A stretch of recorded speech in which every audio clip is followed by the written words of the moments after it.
My daddy. My daddy was one of, I think, 11 children. Born in 1933 during the Depression time. Um, he was telling me about school. They didn't have regular first grade, regular second grade like what we all grew up on. No, they had lower first grade. You went to it for a year. Then they had middle first grade. You went to it for a year. Then they had upper first grade. So you actually spent 3 years in first grade. I know, it sounds kind of crazy now, don't it? But that's how it was back in his day.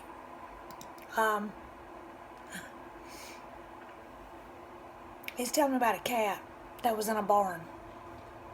Cat kept attacking him all the time. And one day he trapped the cat in the barn. Wouldn't let it loose for a while. And when he did, boy, was that a mad cat. He was pissed. He grew up on a farm. I don't remember if it was, I think it was cotton that they picked. I don't know, I remember hearing stories of him working out in the field and stories about how they would take a ham and hang it up like in the barn to cure so they could eat it. And a story about castor oil. He said that if one of the kids got sick, his mama would line up all the kids in a row, and she'd take a teaspoon, and she would hit every one of the kids. It didn't matter if you was sick or not, you got that spoonful of castor oil. He said it would make you sick to your stomach, and if you weren't sick, you would be, because it would tear your stomach up. He wanted to join the military, but, World War II is starting to happen. His brother joined the military, joined the Navy, and he wanted to join, but he was needed at the farm. So he quit school and just stayed at home and took care of the farm, took care of the parents, took care of, I guess, whatever kids were left at home. Named me after his sister. That's how I got my first part of my name, Sue. Named after Aunt Linda Sue. He always told Mama she spelled my name funny. That my name's supposed to be Suzanne. But I know how it's spelled and I know how y'all say it. And I hate it for you, but I can't say my name like y'all say it no more. So if you ask me what my name is, I'm going to tell you it's Suzanne.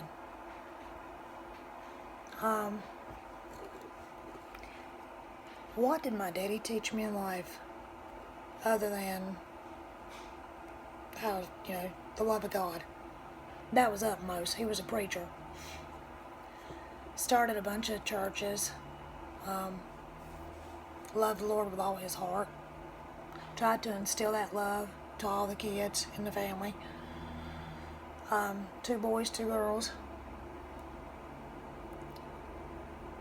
Taught me how to fish, how to shoot a gun, how to box, how to take up for myself, how to cook, how to do basic maintenance on a car. I can check the oil, the tranny fluid, change a flat tire, check the washer fluid, check the antifreeze. I can hook up jumper cables to a car. Yep, made me a tomboy.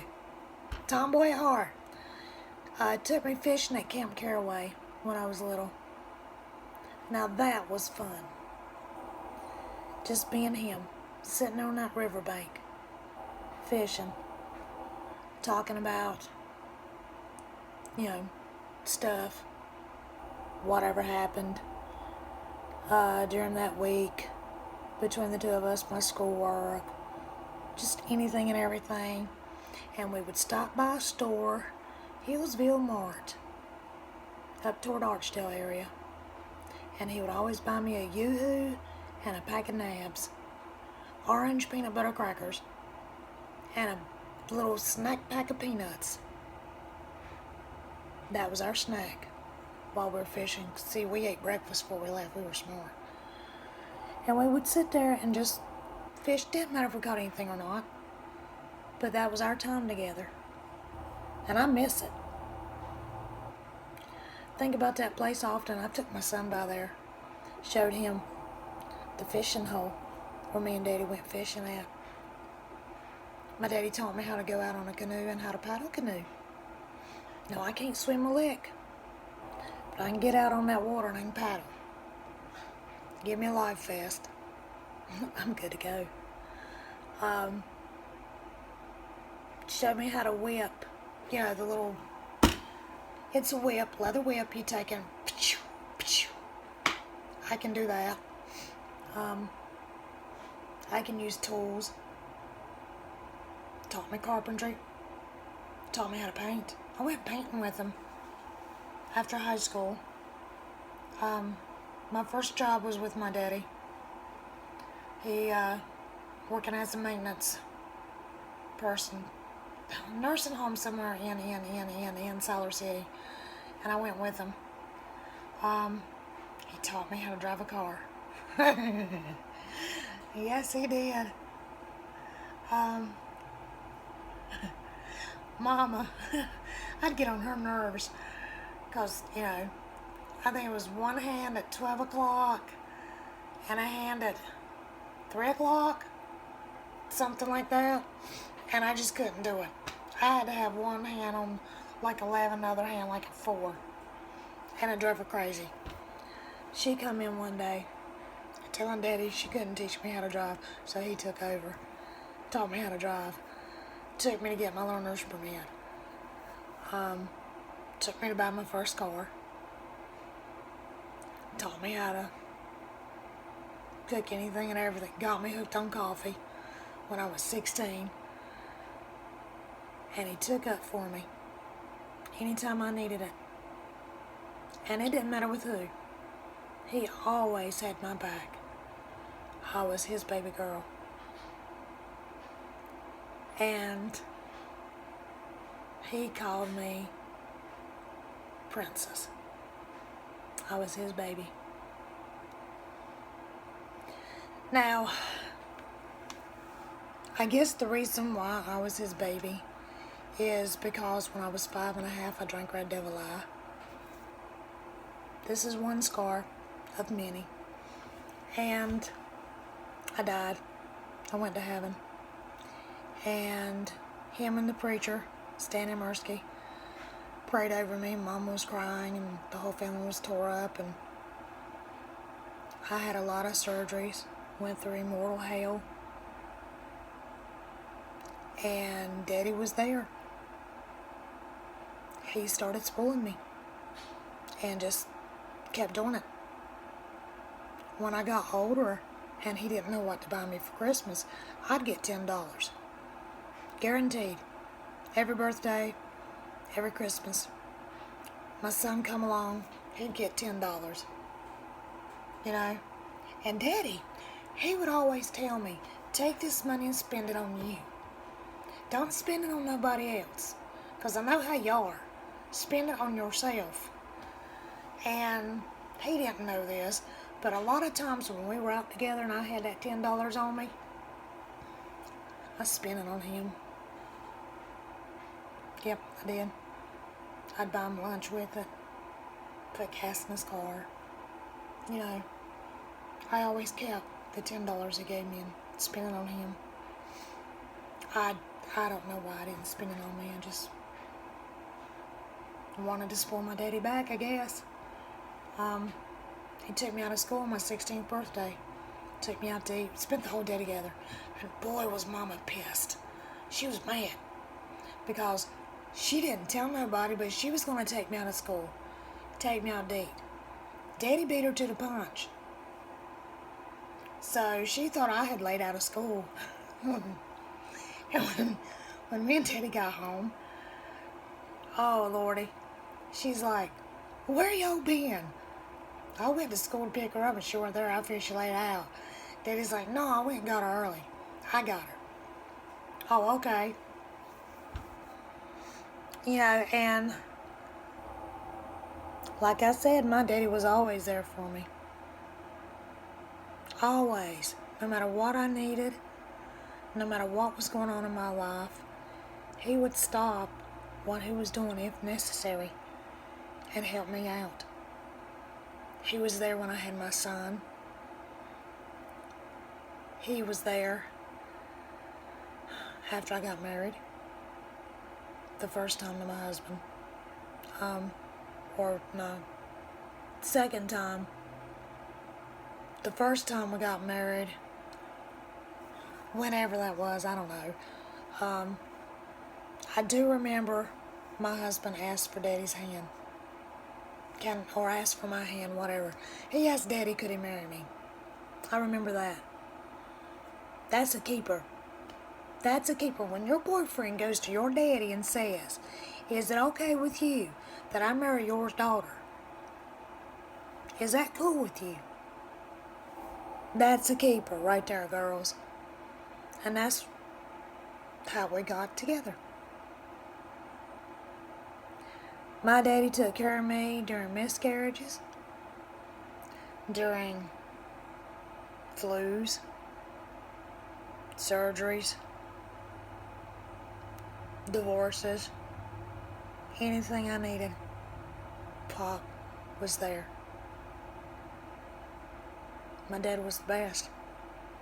So, when he died, November 17th, 2008, I lost my hero.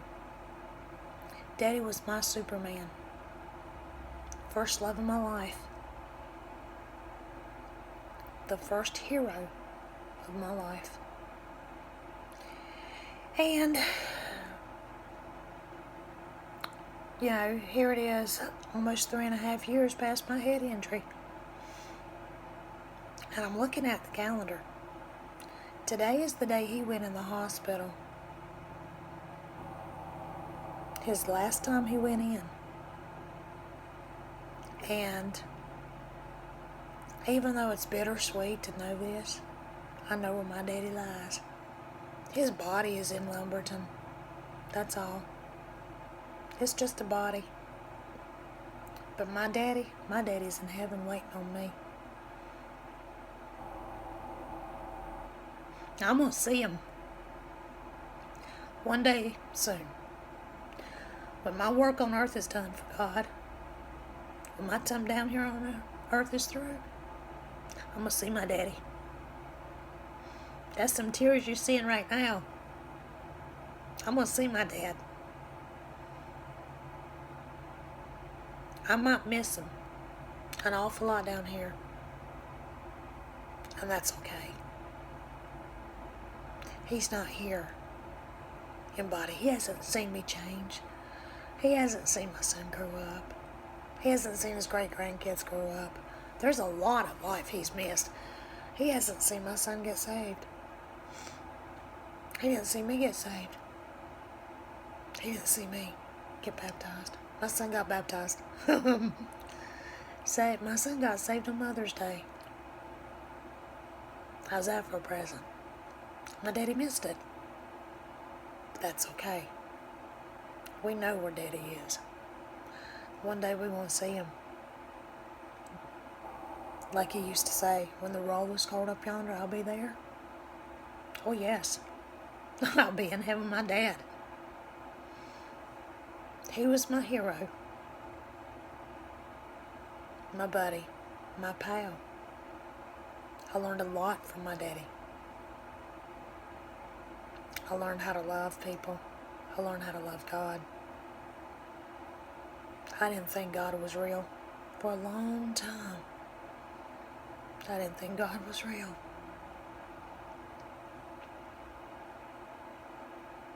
You know, even when I was saved, I doubted him. But I seen him. When I had my head injured, I seen him myself. I went to heaven.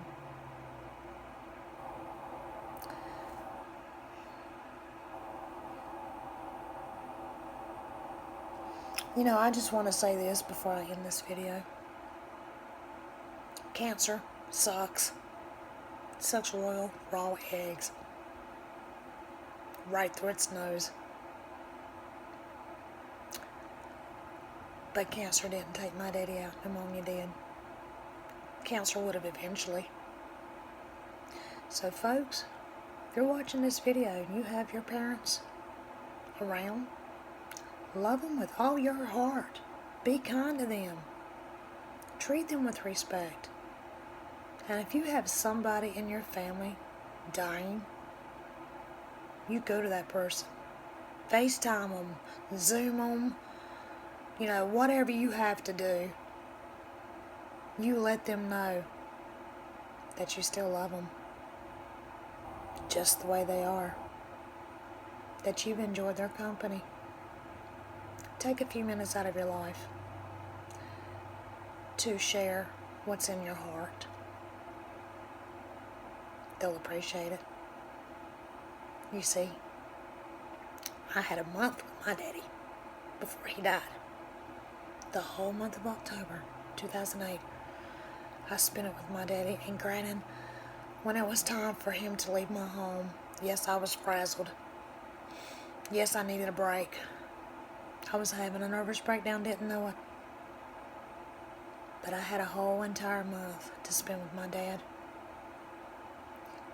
And I don't regret it. Not for one single minute. I got to sit and have heart-to-heart talks with my dad. I got a chance to tell my daddy he was the best daddy ever. He knew how much I loved him. Would I bring my daddy back to this world? Not today. No. Not today. The world's too mean. There's too much meanness in the world. So no. If I brought Daddy back, he'd be suffering. And where he's at, he's not suffering. He's got a young body. He's got the perfect body. So no. I wouldn't bring my daddy back for nothing in this world. No matter how bad I miss him.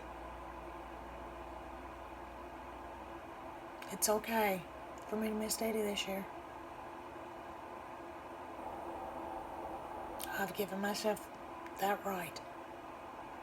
And yes, it's bittersweet to know that, you know, today's the day he went in the hospital for the last time. But that's okay. You know, there's a funny story behind this, and I think I'm going to tell it right quick. I was in Greenville, South Carolina with my husband and my son when I got the phone call Daddy was in the hospital on a Sunday night. When I left the morning of Monday, November 16th, 2008, headed from Greenville, South Carolina to here. I made it in just a few short hours. Nothing would stop me from getting to Daddy. He got the best care he could get at the end, and that's what matters. That's what matters, you know. So tell your daddy how much you love him. Tell your mom how much you love her.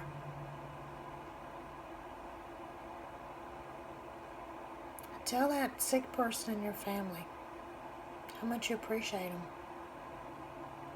And if you have somebody in your family that's knocking on heaven's door, please reach out to them and tell them what you feel about them. Let them know from your heart how much you love them. Your chance may not come again. It might be the last time you get to talk to these people. Peace out. God bless. I'll see you soon, Daddy.